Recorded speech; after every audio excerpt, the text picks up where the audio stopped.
puedo mover de aquí, ¿no? Bueno. Muchas gracias por la invitación. Déjenme empezar primero diciendo que yo empecé como empezó esta tendencia. Yo empecé, aunque no voté por el presidente Santos, convencida de que había adoptado varias de nuestras propuestas. El presidente Santos no mencionó la palabra víctimas, no mencionó la palabra conflicto, no mencionó la palabra paz, no mencionó la palabra tierras durante su campaña. Se montó en los hombros del presidente Uribe y solo mencionó seguridad, seguridad, guerra, continuar la seguridad de la guerra. Engañó a sus electores, ganó la presidencia, cambió su agenda y en buena parte adoptó la nuestra, que estábamos en el Partido Verde, que sí habíamos hablado de víctimas, sí habíamos hablado de paz, sí habíamos hablado de posconflicto, sí habíamos hablado de incorporar a la Colombia rural y a la urbana. Así que por eso, al principio de su gobierno y cuando dio a conocer esta decisión, yo empecé como empezaron los ciudadanos hoy, diciendo, hombre, a los políticos les gusta hacer cosas simples y populares. Si un presidente se echa al hombro la tarea compleja e impopular de hacer la paz con las FARC, hay que acompañarlo. Porque con el tiempo, al segundo año, le dio una entrevista a la Silla Vacía diciendo, entre más conoce uno a Santos, menos santista se puede ser. Porque ya había empezado a dar una serie de muestras, fundamentalmente de incomprensión del problema. El presidente Santos es un hombre que tiene más ambición y escrúpulos que claridades sobre cualquier tema. Es un hombre que se acomoda a lo que vaya siendo más o menos popular hacer. Y empezó a dar muestras de que ni siquiera entiende en qué consiste la paz de Colombia, a pesar de que la estaba negociando.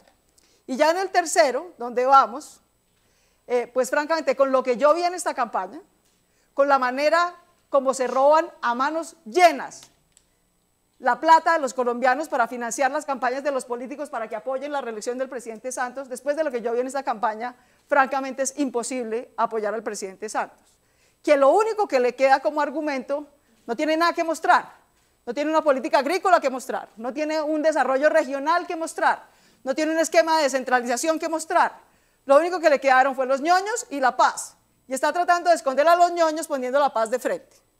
Entonces, empecemos. Yo quería empezar con esa anécdota porque ha sido un poco un desencanto frente a las evidencias y los hechos. Como bien dijo Lucho, nadie en la vida es indispensable. Lo más importante para un proceso de paz exitoso, nos lo han dicho todos los expertos que han venido, es el compromiso de la sociedad. Aquí la que tiene que estar comprometida con la paz y desafortunadamente está poco comprometida con la paz es la sociedad colombiana, el conjunto de la sociedad colombiana. Echarse la paz, nosotros tenemos que echarnos la paz al alma, al hombro y al bolsillo. Y eso requiere liderazgo, pedagogía política, liderazgo político, que es lo que no tiene desafortunadamente el presidente Santos. De manera que déjenme darles ahora un segundo argumento de qué entendemos nosotros por la paz, para que sepamos de quién estamos hablando. ¿Quién es Santos? Todos sabemos. Cada quien tendrá su idea. Déjenme decirles qué entendemos por la paz y por qué creemos que el presidente Santos no solo no es necesario, sino que puede ser un obstáculo para la paz. Primero, la paz no es desmovilizar a un grupo armado ilegal y darle unos taxis y unos subsidios para que no siga dando plomo. Eso es exactamente lo que los gobiernos colombianos han hecho en los 10 procesos de paz anteriores. Pocos países como Colombia tienen más experiencia en guerra, pero ningún país como Colombia tiene más experiencia en paz. Colombia es el único país del mundo que en los últimos 30 años ha hecho 10 procesos de paz. Nadie más ha hecho eso. ¿Y qué es lo que ha pasado? ¿Por qué seguimos en guerra? ¿Por qué seguimos teniendo BACRIM y FARC y ELN, etcétera? ¿Por qué? Si hemos hecho 10 procesos de paz y en todos nos han prometido integrar a las regiones, desarrollar el campo, una promesa tras otra. ¿Por qué seguimos en este conflicto? Porque paz, mis queridos amigos, no es firmar un papel. Paz es echarnos al hombro y al bolsillo la tarea de construir instituciones de ciudadanía, de Estado y de mercado en la mitad de la Colombia que no los tiene. En la mitad de la Colombia y la tercera parte de población de Colombia. 15 millones de colombianos se paran todos los días a vivir bajo la ley de facto del fusil de alguien. La BACRIM, las FARC, el ELN, políticos corruptos amangualados con todos los anteriores. Porque no hay instituciones, un juez es un milagro, en su vida han visto un fiscal. No hay una carretera y acueductos que conecten esas regiones. ¿Por qué? Porque la plata de la carretera y los acueductos las usan para financiar a los ñoños, sistemáticamente. Entonces aquí hay dos grandes obstáculos a esa tarea. Entendamos que paz no es un firmar un papel, obviamente firmar algo con las FARC y poner fin a la guerra es importante, es parte de la paz, pero yo diría que es la parte minúscula y más fácil de la paz. Los voy a poner en contexto de por qué minúscula y más fácil. Déjenme darles el tercer argumento del desafío que tenemos por delante, es un desafío hermoso, pero grande. Las FARC son el quinto empleador del campo colombiano. Desmovilizar a las FARC no es un problema de desmovilizar a 15.000 combatientes. Las FARC son el Estado, el jefe, el ministro de Trabajo, de 65.000 familias cocaleras. ¿No? ¿Qué vamos a hacer? ¿Se van a desaparecer porque firmamos un papel, nos tomamos una foto y ganamos el Nobel con Timochenko? No. Lo que nosotros tenemos que hacer es incorporar a esas familias colombianas a oportunidades de vida con calidad de vida en el campo. Aquí uno puede hacer algo distinto de hacer mototaxismo o cocalero o contrabando o de gasolina o algo. Tenemos que echarnos a eso. Eso implica metas como las siguientes. Metas como triplicar el recaudo de impuestos que hoy tenemos. Si no, eso es paja, que vamos a hacer la paz. Es paja. Segunda cifra para que veamos la magnitud. Colombia recauda hoy, Lucho, 14 de cada 100 pesos de su riqueza en impuestos. A la tecnocracia colombiana le encanta Chile, la pone ejemplo para todo. Chile recauda 28 de cada 100 pesos de su riqueza en impuestos. Brasil recauda 35 de cada 100 pesos de su riqueza en impuestos. Colombia recauda 14 y se roba 4. O sea que nos quedan míseros 10 pesos para hacer todo.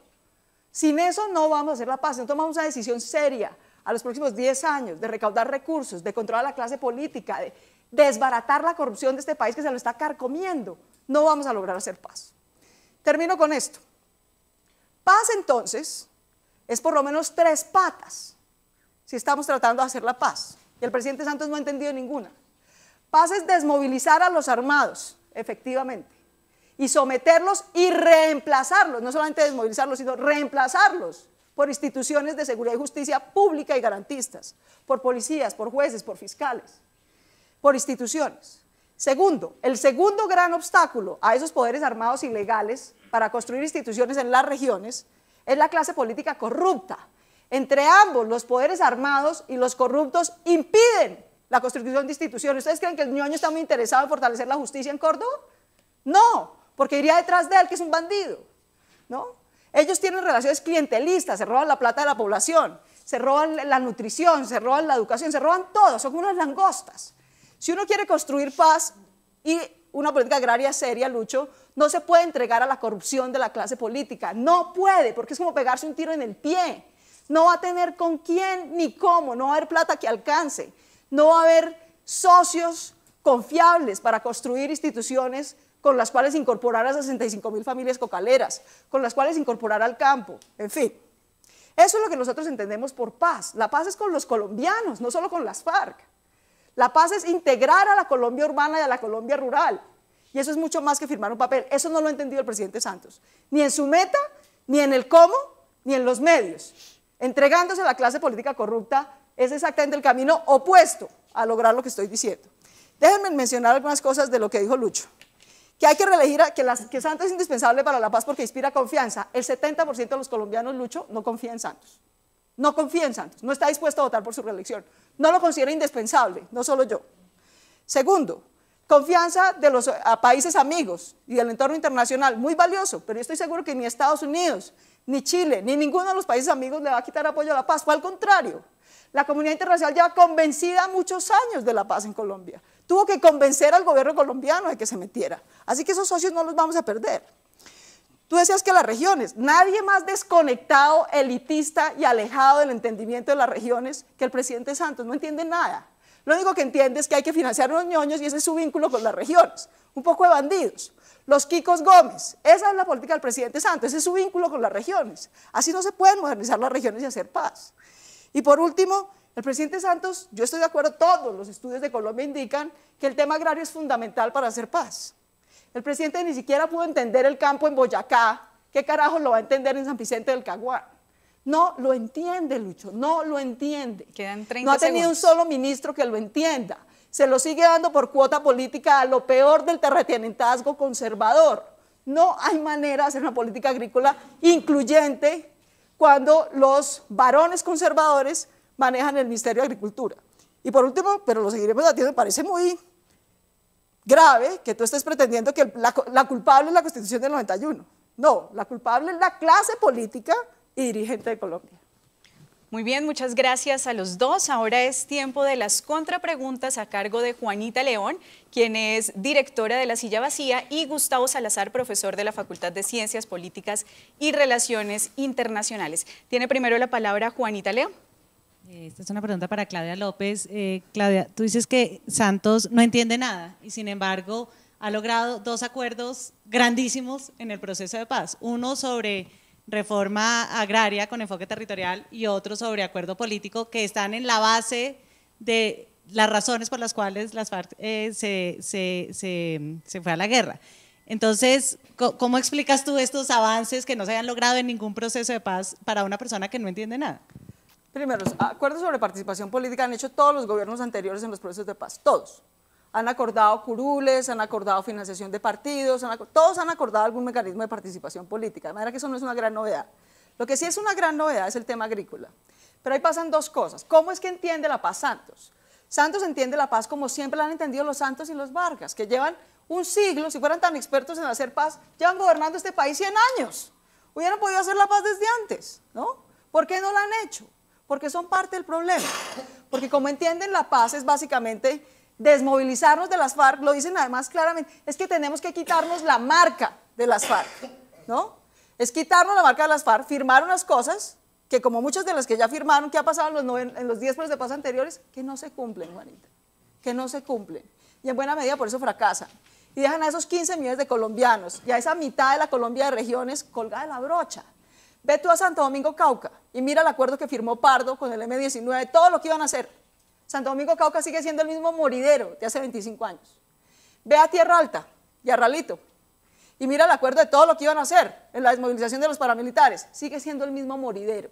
Entonces, lo que ha pasado primero es que esos acuerdos, que en el tema de desarrollo agrario son, digamos, más o menos renovadores, lo que es increíble, yo les acuerdo que nos vamos a volver a ver en este salón, vamos a leer los acuerdos de paz y vamos a decir, ¿por esto nos matamos 60 años? O sea, la gran demanda agrícola hoy y en términos agrarios de las FARC es actualizar el catastro. Pues más revolucionaria yo, pues, ¿no? Actualizar el catastro, mucho las FARC bajó sus expectativas, eso es en parte lo que ha facilitado esto. Entonces, ¿qué es lo que pasa aquí? Que Santos entiende la paz como quitarse las FARC de encima, como quien se quita un mosquito, ¿no? Para seguir en el feliz mundo de la inequidad y el sistema político bastante inequitativo. Si entendiera la paz no habría hecho semejante salvajada con Petro. O sea, Santos acaba de traicionar a la paz del 90, que nos hace pensar que no va a traicionar a la paz del 2014. Uno puede tener 1000 diferencias con Gustavo Petro y la gente del M-19, pero llevan 25 años cumpliéndole a la paz. 25 años cumpliéndole dejar las armas y usar métodos políticos. Y cuando de casualidad ganan las elecciones, salen los señores Santos y Vargas y los tumban a la brava. Y ni siquiera nos dejan ir a las urnas para decidir si eran buenos o malos gobernantes, si debían seguir o no. ¿Qué es lo que entienden? Paz es dar garantías a la oposición. Lo que mide la calidad de una democracia es cómo se trata a la oposición, no cómo se trata a las élites, ¿no? 30 segundos. Y así es como se ha tratado a la oposición. Entonces, el entendimiento de la paz de Santos es una paz súper limitada, de firmar acuerdos que no tienen la convicción ni el compromiso de cumplir, que no implica incorporar a las regiones, que no implica meterse la mano al bolsillo. Cada vez que dicen que vamos a discutir el modelo económico tributario, salen a decir que no, que eso no hace parte de las discusiones de la paz. Entonces, ¿cómo la van a construir? ¿Cómo la van a construir? ¿Con sueños, con promesas?